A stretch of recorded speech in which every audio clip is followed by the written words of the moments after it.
17 তারিখ থেকে অ্যাকাউন্টে টাকা ট্রান্সফার হবে।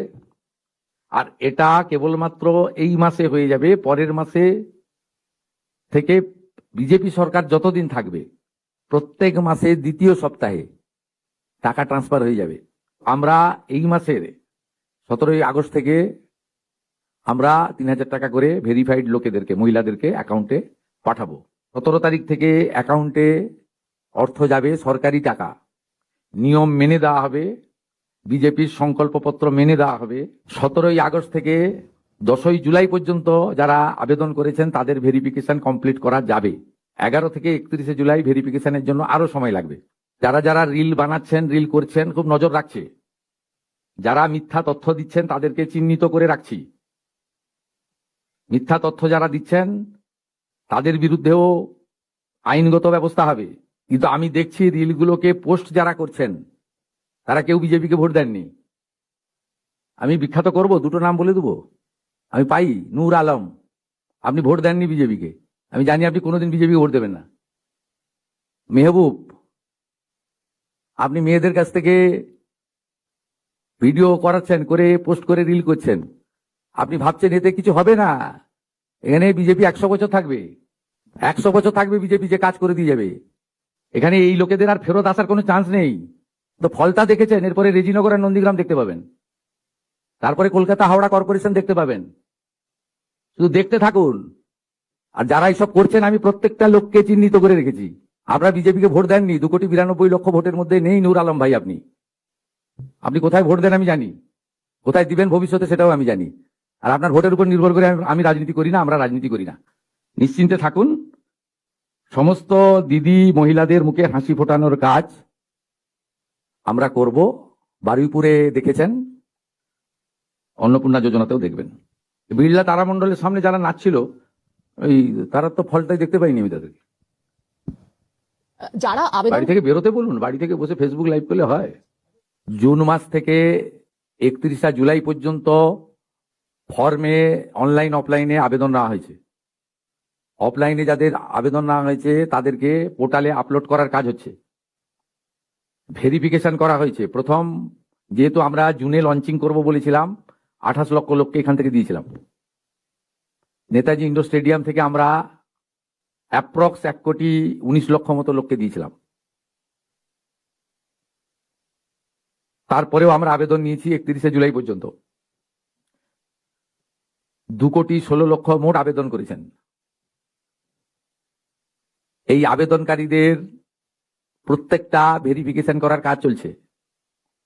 ভেরিফিকেশন প্রায় শেষ পর্যায়ে এসে গেছে। আজকে আমি ডিটেলসে বলবো না।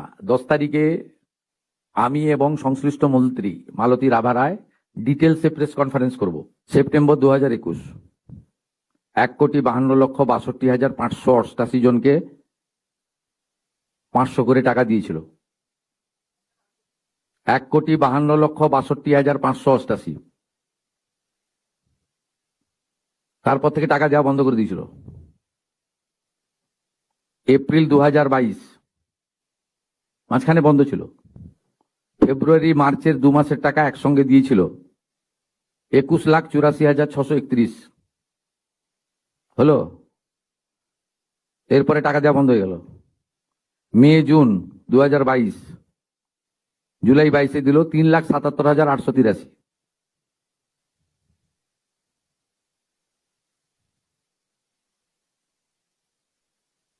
এসব হিসাব আমাদের সামনে আছে, আমরা এসব কাজ করি না। আপনাদের খুব পরিষ্কার বলি, সরকারি টাকা আমাদের কমিটমেন্ট ছিল, কমিটমেন্ট আছে, কমিটমেন্ট থাকবে। ট্রাইব্যুনাল অ্যাপ্লাই করলে পাবে, ট্রাইব্যুনাল অ্যাপ্লাই করেনি। 27 লক্ষ লোক অ্যাডজুডিকেট হয়েছিল, 7 লাখ অ্যাপ্লাই করেছে, 20 লাখ অ্যাপ্লাই করেনি। আগামীকাল 2টোর সময় এলওপি অ্যাসেম্বলি যিনি আছেন ওনাদের একটা টিম এই সংক্রান্ত আমাকে ডেপুটেশন দিতে চেয়েছেন। আমি তো আগের মুখ্যমন্ত্রীর মতো নয় যে এমএলএ এমপি আসে সচিবালয়ে দেখা করি। ওদের কালকে আমি 10 জনের একটা টিমকে আমি ইনভাইট করেছি। ওরা কি বলে শুনি। আমি তো ডাটা সবার সামনে রেখেছি। আমার ইস্যু নয়, ইস্যুটা হচ্ছে ট্রাইব্যুনাল কোর্টের ইস্যু। 27 লক্ষের মধ্যে 7 লাখ ট্রাইব্যুনালে আপিল করেছে। 7 লক্ষ আন্ডার কনসিডারেশন আছে। আমরা বরাবরই বলেছি সিএএ এবং অ্যাডজুডিকেটে ট্রাইব্যুনালে আপিল লোকেদেরকে আমরা কোথাও কোনো স্কিম থেকে বঞ্চিত করছি না। সে অন্নপূর্ণা হোক, বিকশিত ভারত হোক, আয়ুষ্মান ভারত হোক, মুখ্যমন্ত্রী স্বাস্থ্য বীমা হোক, কোথাও থেকে বঞ্চিত করছি না। কিন্তু যে ভোটার হিসেবে ক্লেমই করেনি, আপনি যদি নিজেকে ভারতীয় হিসেবে ক্লেম না করেন, আপনাকে কি করে আমি ভারতবর্ষের সরকারের করের টাকা আপনাকে দিব? কেন দেবো? আপনি যদি আমার এখানে থাকতেন দিতে পারতেন নাকি? এটা বেআইনি কাজ। জামবনির জয়েন্ট ভিডিও হাতে নাতে ধরা পড়েছে।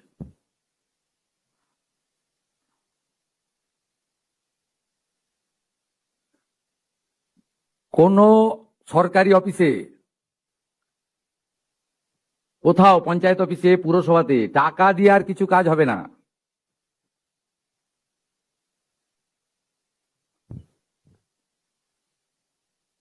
এই পোস্ট করে দিয়েছি সোশ্যাল মিডিয়ায়, দেখে নেন, এক্সে দিয়ে দিয়েছি, দেখে নেন, জামবনির ভিডিও হাতে নাতে ধরা পড়েছে। 2 লক্ষ টাকা ঠিকাদারের কাছ থেকে নিচ্ছিল।